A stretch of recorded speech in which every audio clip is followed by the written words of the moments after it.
네, 오늘 보실 하나님 말씀은 마가복음 15장입니다. 마가복음 15장 33절에서 34절입니다. 하나님의 말씀을 들으시기 바랍니다. 제6시가 되매 온 땅에 어둠이 임하여 제9시까지 계속하더니 제9시에 예수께서 크게 소리 지르시되 엘리 엘리 라마 사박다니 하시니 이를 번역하면 나의 하나님 어찌하여 나를 버리셨나이까 하는 뜻이라. 아멘. 지난 시간에 이제 예수님의 신성과 인성에 대해서 생각해 보았습니다.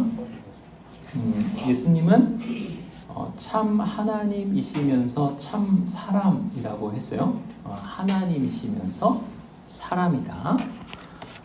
태초에 말씀이 계시니라. 이 말씀이 하나님과 함께 계셨으니 이 말씀은 곧 하나님이시니라라고 요한복음 1장 1절에 이렇게 딱 기록이 되어 있었죠. 그러니까 그 말씀이 하나님이시다. 그런데 하나님께서 온 우주 만물, 지금 여러분이 보고 있는 이 여러분 사람을 다 포함해서 온 우주 만물을 무엇으로 지으셨다고 그랬죠? 말씀으로 지으셨다고 그랬어요. 그러니까 무로부터, 엑스 니힐로 그랬죠? 무로부터 창조하셨는데, 아무것도 없는 것에서 창조하셨는데 무엇으로 창조하셨냐면 말씀으로 창조하셨다. 그럼 그 말씀이 뭐라고 했죠? 말씀이 예수님이라고 그랬어요. 그러면 만물은 예수님으로 창조가 되었다라는 거죠. 그러니까 여러분의 몸을 한번 이렇게 딱 보시면, 옆 사람도 한번 보세요. 그러면 그 사람이 또 여러분 자신이 예수님으로 창조된 거예요. 예수님으로. 그렇게 이제 그 창조를 이야기할 때 제가 빛을 얘기했어요. 빛이 시간과 공간의 기준이 된다. 시공 해가지고 빛을 이야기했습니다. 오늘 설교도 빛과 연관이 돼요. 오늘 말씀해 보니까, 오늘 말씀 보세요. 제6시로부터 온 땅에 어둠이 임하여 제9시까지 계속되었다라고 하죠. 이거 굉장히 심각한 일이에요. 이거는 굉장히 심각한 일입니다. 왜냐하면 제6시가 언제냐면 정오예요. 정오. 지금 시간을 보니까 2시 10분이거든요. 2시 10분. 그러니까 굉장히 밝잖아요. 2시가 해가 굉장히 기온이 제일 높을 때가 2시라고 해요. 오후 2시.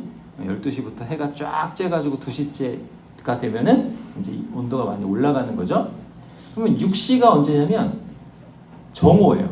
또 정오면은 가장 밝을 때거든요. 근데 가장 밝을 때에 온 땅에 어둠이 임했다라고 그래요. 이거는 굉장히 위험한 거예요. 왜냐하면 하나님께서 창조하실 때 처음에 뭐라고 하셨냐면 빛이 있으라 이렇게 창조하셨거든요. 그러니까 빛을 창조하시면서 창조하셨어요. 그러니까 빛이 있으라 하시면서 창조하셨는데 정오에 어둠이 임했다는 것은 그 빛의 이전 상태로 돌아갈 위험이 지금 발생하고 있다는 뜻이에요. 창세기 한번 가보실까요? 창세기, 우리 졸음을 조금 쫓는 의미에서. 그래서 여러분의 낮잠 자고 싶은 그 마음을 제가 충분히 이해합니다만은, 그래서 이제 목사님 자꾸 깨워줄게요. 왜냐면 여러분 자는 건 제 책임이라서 그래요. 자, 창세기 1장 나오세요. 맨 앞에 창세기 1장. 맨 앞에요. 창세기 1장에 2절 보세요. 2절. 여러분 아주 잘 찾고 있어요. 그 2절 보시면 우리 같이 읽어볼까요? 땅이, 같이 읽읍시다. 한번 목소리를 내서 읽어보세요. 시작. 땅이 혼돈하고 공허하며 흑암이 깊음 위에 있고 하나님의 영은 수면 위에 운행하시니라. 이렇게 되죠. 땅이 혼돈하다. 혼돈하다. 이 혼돈은 무슨 뜻이냐면 질서가 없다 이런 뜻이에요. 틀이 없다. 그러니까 막 뒤섞여 있고 막 틀이 없는 거예요.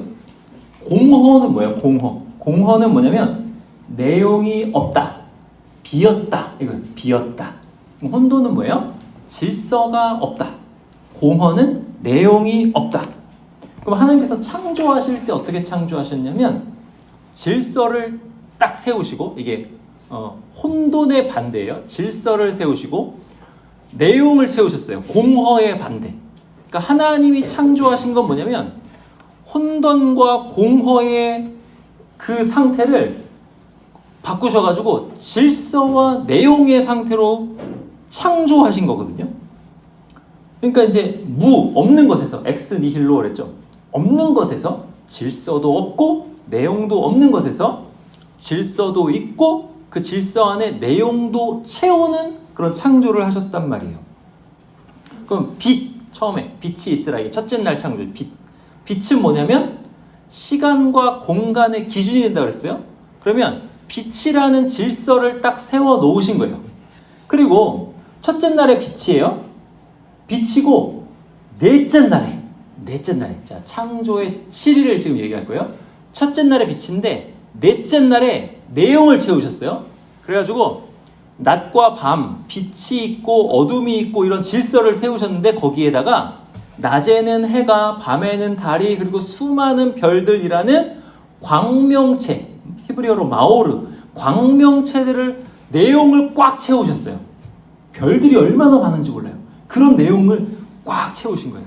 이게 첫째 날, 빛, 어둠, 그 다음에 넷째 날, 내용, 광명체. 둘째 날은 어떻게 하셨냐면 하나님께서 궁창 위에 물과 궁창 아래 물로 질서를 세우셨어요. 그래서 물이 궁창 위에 물, 궁창은 하늘인데 궁창 위에 물, 그 다음에 궁창 아래 물, 이렇게 질서를 세우셨단 말이에요. 이게 둘째 날. 그러면 다섯째 날엔 뭐 하셨냐? 다섯째 날에는 궁창 위에 물과 궁창 아래 물 해서 궁창에는, 하늘에는 새를 채우시고, 수많은 새, 여러분 새 때 봤어요? 굉장히 많거든요. 그 다음에 궁창 아래 물, 그 바다에는 수많은 물고기를 채웠었어요. 수많은 물고기. 여러분 제가 여러분이 잘 돼서 휴양지를 자주 갔으면 좋겠다 그랬어요. 휴양지를 자주 갔으면 좋겠다. 제가 이제 그 멕시코에서 사역을 했었는데 거기서 우리 애들 어릴 때 칸쿤이라는 데 갔어요. 칸쿤 알아요? 칸쿤이라는 데 갔는데 거기가 카리브 해가 쫙 펼쳐져 있거든요. 거기서 이제 스노클링을 하는데 스노클링으로 이렇게 딱 하면은 밑에 산호초와 각종 어마어마하게 그 아름다운 너무 예쁜 물고기들이 굉장히 많거든요. 그럼 여러분들이 그런 휴양지, 저는 이제 특별히 하와이를 가보라고 축복했는데 그런데 가서 바닷속에 얼마나 이렇게 아름다운지 보세요. 바닷속에 요새는 이제 너무 그걸 뭐라 그래, 어업을 너무 이렇게 심하게 해가지고 물고기를 너무 많이 잡는 경향이 있는데 바닷속에 그 물고기를 가득 채우셨다고요. 하늘에는 새를 채우시고. 이게 다섯째 날. 자, 둘째 날은 어떻게? 첫째 날은 빛, 그 다음에 넷째 날은 광명체, 둘째 날은 하늘과 바다, 그리고 다섯째 날은 하늘에는 새, 그 다음에 바다에는 물고기. 그러면 셋째 날에는 뭘 하셨냐면은 땅과 바다를 나누셨어요. 그러니까 지금 뭘 하고 계시냐면 질서를 세우시죠. 질서를 계속 나누시는 거예요. 땅과 바다를 딱 나누시고 땅에는 각종 씨 맺는 채소를 만드셨어요. 그리고 바다를 나누셨단 말이에요. 그 다음에 이제 여섯째 날에 뭐 하셨냐면 여섯째 날에 땅을 채우셨어요. 땅을 각종 짐승들로 꽉 채우셨어요. 가축들로. 그리고 사람으로 채우셨단 말이에요. 그러니까 여러분이 지금 땅을 채우는 사람들로 이 땅 위에 이렇게 살고 있는 거예요. 이 여섯째 날이에요. 지금 하나님이 창조를 어떻게 하고 계세요? 창조를 아까 처음의 상태, 혼돈과 공허, 질서 없음과 내용 없음에서 질서 있음, 첫째 날, 둘째 날, 셋째 날에 질서를 세우시고 넷째 날, 다섯째 날, 여섯째 날에 내용을 채우셨단 말이에요. 꽉 채우셨어요. 이게 하나님의 창조예요. 이게 쫙 창조해서 굉장히 아름다운 질서를 딱 채우시고 나서 일곱째 날이 이제 안식일인데 일곱째 날에 뭘 하셨냐면 아담이 제사장이에요. 아담을 딱 대표로 해가지고 온 우주 만물이 하나님께 영광을 돌리도록, 와, 하나님께서 만드신 이 우주 만물이, 온 우주 만물이 너무 아름답습니다. 하나님 칭찬받으세요. 이게 찬양이거든요. 하나님 찬양받으세요. 이렇게 하게끔 그 안식일 날을 복되게 하셨다고요. 그러니까 하나님이 창조하신 것이 얼마나 아름다운지 그렇게 아름답게 지으시고 그 모든 아름다움은 뭐가 나타난 거냐면 하나님의 아름다우심이 나타난 거다. 하나님이 정말 멋있으시다 라는 것이 같이 나타나도록 해서 그 하나님이 얼마나 멋있으신지 하나님이 얼마나 아름다우신지가 온 우주에 함께 울려 퍼지면서 그런 복이 일곱째 날 안식일에 이제 있게 하신 거거든요. 이게 이제 창조예요. 이게 7일 동안 있은 창조. 근데 지금 무슨 일이 발생하는 거냐면 정오에는 빛이 있어야 되는데 정오에 어둠이 임한 거예요. 어둠이. 이게 지금 빛이 있기 이전의 상태로 되돌아가려고 하는 거예요. 왜 그러냐? 예수 그리스도께서 십자가에 달려 죽으시는 사건 때문에 그렇다는 거예요. 지금 예수 그리스도께서 십자가에 죽으시는 사건이 무엇이길래 지금 빛이 있기 이전에 어둠이 흑암이 임하는 그런 심판이 있느냐라는 거죠. 여러분, 예수 그리스도께서 십자가에 죽으시는 그 사건의 의미가 뭐냐면 예수님이 지난 시간에 그랬어요. 지난 시간에 예수님이 사람이신데 참 사람이시면서 참 하나님이시라 했어요. 하나님. 도마가 그랬죠. 나의 주시고 나의 하나님이시니이다 그랬잖아요. 하나님. 지금 예수님이 십자가에 못 박혀서 죽으시는데 그 사건이 뭐냐면 하나님이 창조하신 사람이라는 피조물이 하나님을 십자가에 못 박아 죽이는 사건이라는 거죠. 지금 그 사건으로 온 우주 만물이 창조 이전의 혼돈과 공허와 흑암으로 되돌아갈 위기 가운데 있게 됐다는 거예요. 그러면 사람이 왜 하나님을 죽이느냐라고 했을 때 그게 죄라고 그랬죠. 제가 계속 죄가 뭐냐를 계속 말씀드렸어요. 죄는 뭐냐면 하나님을 향한 적개심이다 그랬어요. 하나님을 원수로 생각하는 게 죄라고 그랬어요. 여러분 그 옛날에 그 무술 영화 같은 거 봤어요? 무술 영화? 무술 영화 보면은 아버지를 죽인 원수가 나와요. 아버지를 죽인 원수. 그래서 이 아버지를 죽인 원수를 내가 이기려고, 아버지를 죽일 원수가 고수야 또. 그 원수를 이기려고 죽도록 단련을 해가지고 가서 거의 죽을 뻔하면서 그 원수를 죽이죠. 그게 이제 무술 영화, 옛날 무술 영화예요. 여러분 이제 세대가 달라가지고 그 레파토리를 혹시 알까 모르겠어요. 고전 무술 영화거든요. 그게 이제 거기서 나오는 게 그거예요. 불구대천의 원수다. 내가 내 아버지를 죽인 저 원수와 나는 한 하늘을 이고 있을 수 없다. 네가 죽든지 내가 죽든지다 이거예요. 이게 원수예요, 원수. 지금 무슨 뜻이냐면 사람이 죄를 지었는데 그 죄의 본질, 그 죄가 뭐냐면 하나님이 죽으시든지 내가 죽든지 이게 죄예요. 그거를 지금 사람이 그 죄의 끝을 드러냈는데 하나님이 보내신 하나님의 아들, 하나님이신 그분을 십자가에 못 박아 지금 죽이는 거라는 거죠. 지금 그런 일이 일어나고 있어요. 이 얼마나 괴악한 악입니까? 굉장한 악이에요. 지금 하나님께서 창조의 7일을 딱 이렇게 우리에게 주셔가지고 창조를 하게 하실 때 온 우주 만물이 선하고 아름다운 거는 왜 그러냐면 하나님이 선하고 아름다우시기 때문에 선하고 아름다운 거거든요. 거기 질서가 있는 게 왜 질서가 있는 거냐면 하나님이 질서의 하나님이시기 때문에 질서가 있는 거고, 거기 내용이 참 아름답고 풍성한데 그게 왜 그러냐면 하나님이 아름답고 풍성하셔서 그 내용이 아름답고 풍성한 거거든요. 그 하나님을 지금 죽이고 있는 그런 사건이다라는 거예요. 그러니까 이게 뭐예요? 창조 질서를 완전히 다 파괴해버린 거예요. 파괴. 이런 악한 일을 지금 인간이 저지르고 있는 것을 지금 하나님께서 보시고 어둠이 임하는 거예요. 지금. 그러니까 이게 심판이다라는 거죠.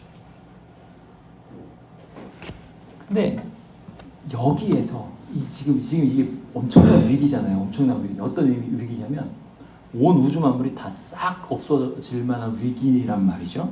이 위기 중에 십자가에 달리신 그 하나님 예수님께서 지금 뭘 하시냐면, 예수님 뭘 하시냐면, 누가복음 23장 가볼까요? 누가복음 23장. 우리가 믿는 예수님. 누가복음. 마가복음 다음에 누가복음 있어요? 누가복음 23장 가보세요. 누가복음 23장. 34절. 여기 제가 가진 성경에는 139쪽에 있어요. 신약 139쪽. 23장 34절. 자, 다 찾으셨죠? 제가 읽을게요. 이에 예수께서 이르시되 아버지 저들을 사하여 주옵소서. 자기들이 하는 것을 알지 못함이니이다 하시더라. 예수님이 지금 뭐 하시냐면 저들을 사하여 주옵소서 하시는 거예요. 하나님을 죽이는 그 자들을 불쌍히 여기시고 용서하시고 그들을 사죄하시는 그 은혜를 예수님께서 구하시는 거예요. 하나님께. 아버지 저들을 사하여 주옵소서. 온 우주가 다 망하고 혼돈과 공허와 흑암으로 돌아가는 그 위기에 지금 자기를 죽이는 사람들을 예수께서, 그 하나님께서 아버지 저들을 사하여 주옵소서 하고 계시는 거예요. 용서해 주시고 계시는 거예요. 이게 하나님으로서 지금 온 우주를 붙잡고 지탱하고 지금도 하나님을 적대하고 하나님을 향해서 원수라고 생각하는 사람들이 많이 있음에도 불구하고 이 우주가 망하지 않고 돌아가고 있는 원인이에요. 이유예요. 아버지 저들을 사하여 주옵소서. 예수 그리스도의 용서라는 거죠. 그러면서 예수님께서 이게 하나님으로서 우리에게 용서를 베푸시고 십자가에서 자기를 죽이는데, 그리고 두 번째 뭐 하시냐면 누가복음 23장 46절 보세요. 이 사람으로서 뭐 하시냐고. 사람으로서 23장 46절. 예수께서 큰 소리로 불러 이르시되 아버지 내 영혼을 아버지 손에 부탁하나이다 하고 이 말씀을 하시면 숨지십니다. 사람으로서 지금 뭐 하시냐면 하나님을 원수 삼은 그 죄를 다 지시고 무한 고통을 당하시고 그 고통 당하시는 중에서도 하나님을 향해서 원망하지 않으시고 끝까지 믿으시는 거예요. 사람으로서. 그러니까 앞에서는 하나님으로서 아버지 저들의 죄를 사하여 주옵소서 하시고, 사람으로서는 모든 사람이 다 하나님께 반역을 했는데 이 한 사람이, 예수님 이 한 사람은 끝까지 반역하지 않으시고 아버지 내 영혼을 아버지의 손에 부탁하나이다 하면서 숨지시는 거예요. 죽으시면서까지 하나님의 뜻을 신뢰하시고 사랑하시는 거예요. 그 사랑이 변치 않으시는 거예요. 끝까지 하나님을 믿으시고 하나님의 선하심을 믿고 의지해서 하나님께 당신님의 영혼을 부탁하신 거예요. 그러니까 이 예수님 안에서 아직도 죄 많은 이 온 우주 만물이 성립하고 돌아가고 있는 거예요. 왜냐하면 사람이 죄를 지은 그 순간 이 우주는 굉장한 위기 가운데 있었던 거예요. 어떠한 위기냐면 하나님께서 이 온 우주 만물을 창조하시는데 그 창조의 정점이 사람이에요. 사람. 제가 몇 번 얘기했어요. 선악과 눈에 보이는 부분과 눈에 보이지 않는 부분 이야기했어요. 사람이란 어떤 존재냐? 눈에 보이는 몸을 가진 존재로서 눈에 보이지 않는 세계를 연결하는 존재가 사람이다 그랬어요. 그럼 이 사람이 눈에 보이는 온 우주 만물의 정점인 거예요. 사람 때문에 온 우주 만물이 의미가 있는 거예요. 왜 의미가 있냐면 온 우주 만물을 보고 하나님 정말 멋있으십니다라고 하나님을 반영하는 존재인 사람이 왕이거든요. 온 우주의 왕. 근데 이 사람이 하나님께 이 선순환으로 모든 영광을 올려야 되는데 이 온 우주의 정점인 사람이 하나님을 반역하고 하나님이 죽든지 내가 죽든지 그래버렸단 말이죠. 그러니까 온 우주는 아무 의미가 없고 혼돈과 공허와 흑암으로 들어갔어야 됐는데 그게 왜 안 갔냐면 예수께서 사람으로 오셔가지고 그거를 모든 악을 다 당신님이 다 받으시고 세상에 피조물이 하나님을 죽이는 악이요. 그런 악이 어디 있어요? 그런 악한 아주 무한한 그 악을 본인이 타당하시고. 그러니까 여러분 지금 하나님이 계시는데 왜 세상엔 아직도 악해요? 이렇게 물어볼 수 있어요. 그에 대한 답이 십자가예요. 왜 십자가냐면 그 모든 악이 예수 그리스도께서 당하신 악을 벗어날 수가 없어요. 그러니까 그 악까지 다 허용하셔가지고 이걸 다 포괄하셔가지고 예수님이 십자가에서 하나님께 영광으로 선으로 바꿔버리셨어요. 누구든지 예수 그리스도를 믿으면 다 용서를 받고 누구든지 예수 그리스도 안에서 영생을 누리게 하시고 예수 그리스도 때문에 온 우주가 성립되고 역사가 일어나고 그 안에 모든 선한 일이 있게 하시고 모든 악도 다 십자가 안에서 선으로 만들어 버리셨어요. 그렇기 때문에 지금 악이 이 땅에 있음에도 불구하고 역사가 유지되고 이 모든 악 중에 그 순수한 악은 없는 거예요. 왜 순수한 악은 없냐면 그 악이 나중에 십자가를 통과해서 선으로 바뀌어버리니까. 여기에 우리의 자유가 있는 거예요. 우리의 자유. 무슨 자유예요? 하나님을 싫어할 수도 있고 하나님을 사랑할 수도 있고. 이거를 완벽하게 거기다가 자유를 딱 해놓으시고 깨달은 자는 엉엉 울 수밖에 없는 십자가를 딱 세워놓으신 거예요. 아니 내가 뭐라고 하나님이 저기서 무한고통 당하시고 죽으셨어야 돼? 이걸 세워놓으신 거예요. 세워놓으시고 우리가 우리의 자유와 이 자발적인 마음으로 하나님을 사랑하게끔 하신 거예요. 그 놀라운 기적이 성령님으로 인해서 우리 마음 안에